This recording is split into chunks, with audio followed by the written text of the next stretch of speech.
This is an intermediate tutorial in gameplay programming. In order to get the most out of the course, you need to have some good working knowledge of Unity and C# scripting before you begin. On the downloadable Prerequisites PDF, I've listed some basic terms that you should be familiar with: variables, loops and control structures, classes, stuff like that.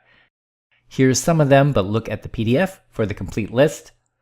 You'll also need familiarity with the Unity Engine API. You should have good working knowledge of the editor and how to script using basic components like game objects, transforms, quaternions, etc. Again, look at the PDF. I'm going to assume that you're familiar with these parts of the Unity Engine API before you begin. You don't need every command memorized. We do go line by line through the code and explain each line as we type it out, but I won't go into much detail explaining the terms that you see on the PDF download, just for the sake of time. The videos are broken down into 10 or 15-minute increments. Attached to most of the lectures is a save point and any resources that you need to complete that lesson. The save point is a full Unity project that shows you what your session should look like after you've completed the associated lesson.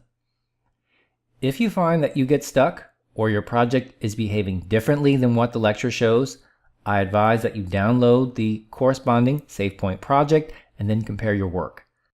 You can either pick up where you left off using the save point or just use that to check what you've done on your own.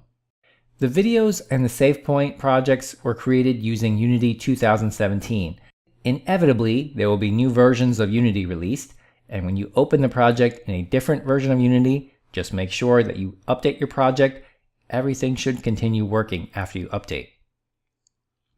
For comparing different versions of your scripts between your project and a save point, there are several tools that are available. On all platforms, there's a free shell-based tool called tkdiff.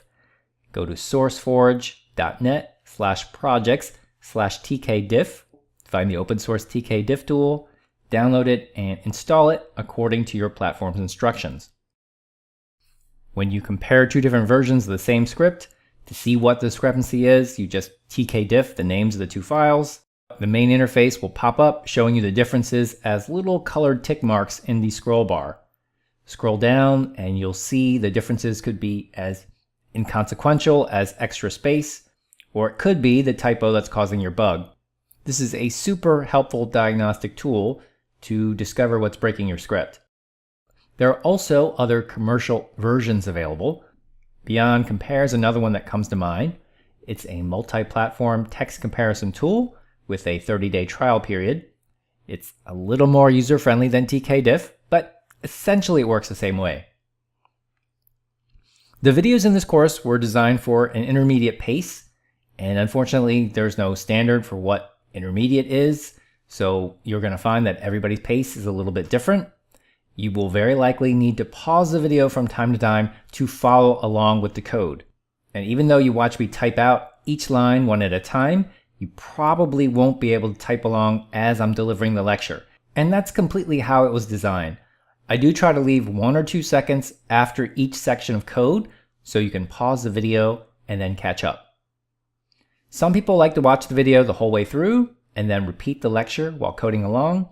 Other people just like to dive in cold. It's really up to you. The great part about online courses is that you can use these videos as you see fit. Okay, well, if you're new to my lectures, that's how we roll. In the next lesson, let's briefly talk about naming conventions before we actually get started.